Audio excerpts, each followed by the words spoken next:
अस्सलाम वालेकुम। सबा digital news में आबिद अली आरई हाज़िर है। आज हम आपको सुप्रीम कोर्ट में सेनेट इंतखाबात से मुतल्लिक दायर सदारती रेफरेंस से मुतल्लिक जो समाअत हुई है उसके हवाले से आगाह करेंगे। आज हम आपको बताएंगे कि आज की समाअत के दौरान सुप्रीम कोर्ट में क्या हुआ और जो अदालत का पहली समाअत करने का जो तरीक़ाकार था वो भी बताएंगे।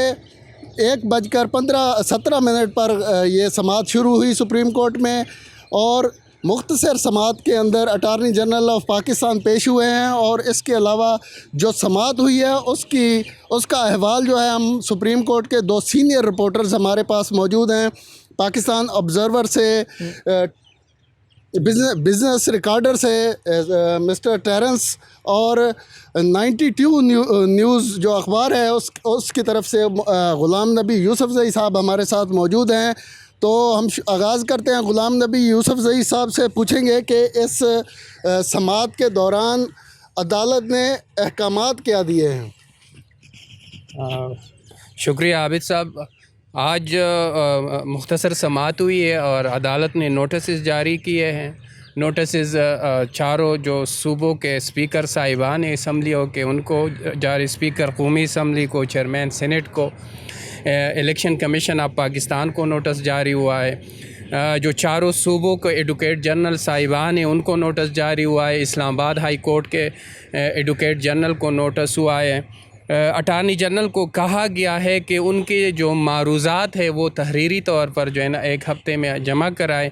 इसके अलावा जो सियासी जमातें हैं उनको कहा गया है कि जो सियासी जमातें इस मुक़दमे में पेश होना चाहती हैं तो वो अपना जो मौक़िफ़ है वो भी तहरीरी सूरत में अदालत में जमा कराए।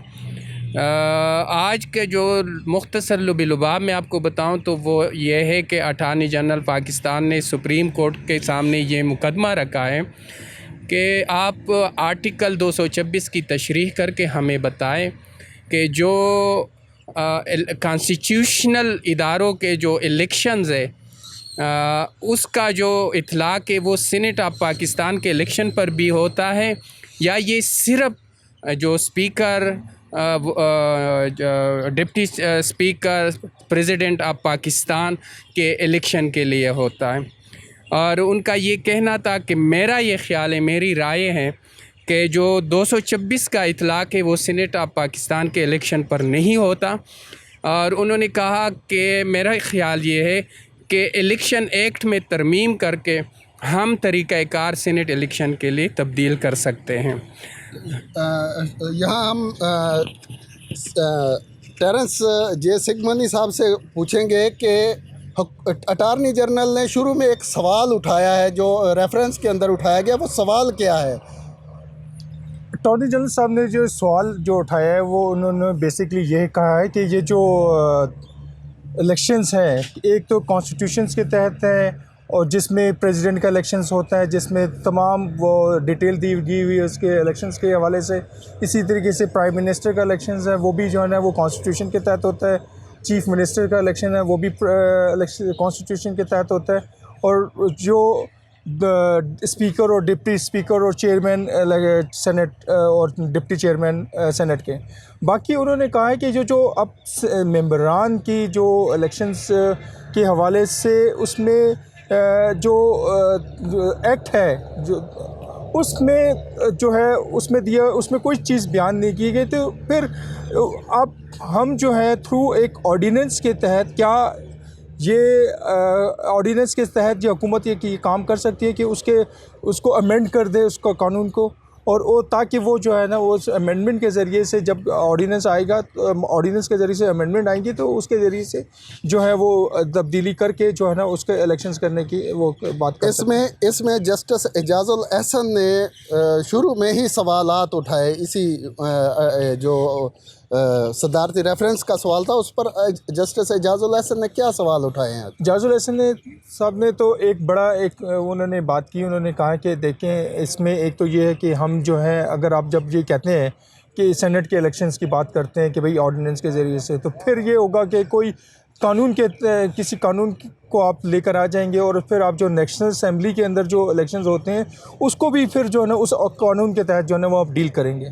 तो क्या ये बात आपकी मान लें है?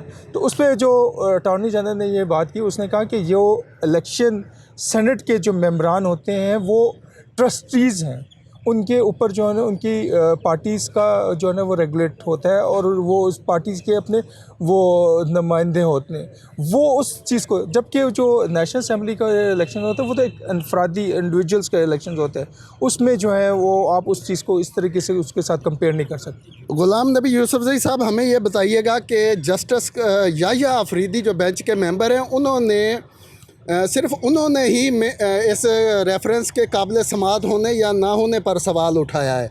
बाकी 4 जजेस से उन्होंने इस हवाले से कोई बात नहीं की। तो ये उनका मतलब ये क्या कहना था जस्टिस याह्या अफरीदी का?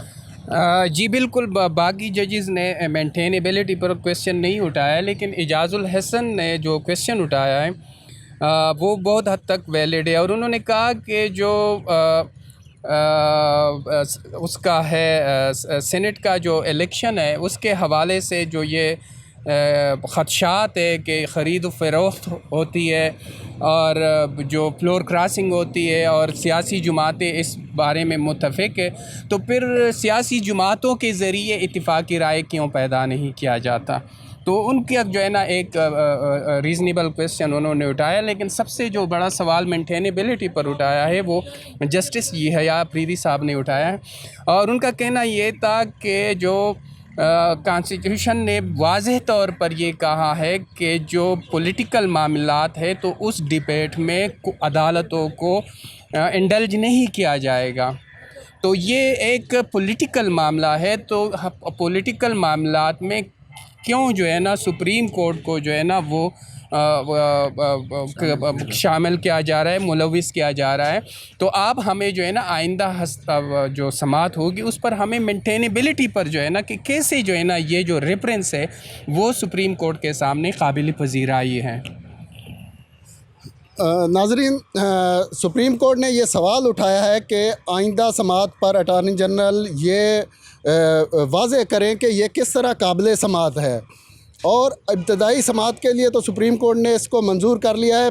सिर्फ जस्टिस याह्या अफरीदी ने यह सवाल उठाया कि ये किस तरह मामला जो है वो सुप्रीम कोर्ट इसकी समाअत कर सकती है, इस पर हमें मुतमईन करें। इसके अलावा बहुत अहम बात जस्टिस इजाज़ुल हसन ने यह कही कि ये मामला सियासी नौइयत का है, तो इसको पार्लियामेंट के फ्लोर पर क्यों एड्रेस नहीं किया जाता, क्यों हल नहीं किया जाता। तो ये सारे सवालात हैं जो 11 जनवरी को अटॉर्नी जनरल ऑफ पाकिस्तान इस पर अदालत को मुतमईन भी करेंगे और दीगर पार्टीज़ को जो इसमें फ़रीक बनना चाहती हैं वो भी अगर आएंगी तो वो अपने जवाबात के साथ आएंगी। देखते हैं कि ये जो रेफरेंस है इसकी समाअत किस सिमत जाती है। अल्लाह ताला हम सब का हामी नासिर हो।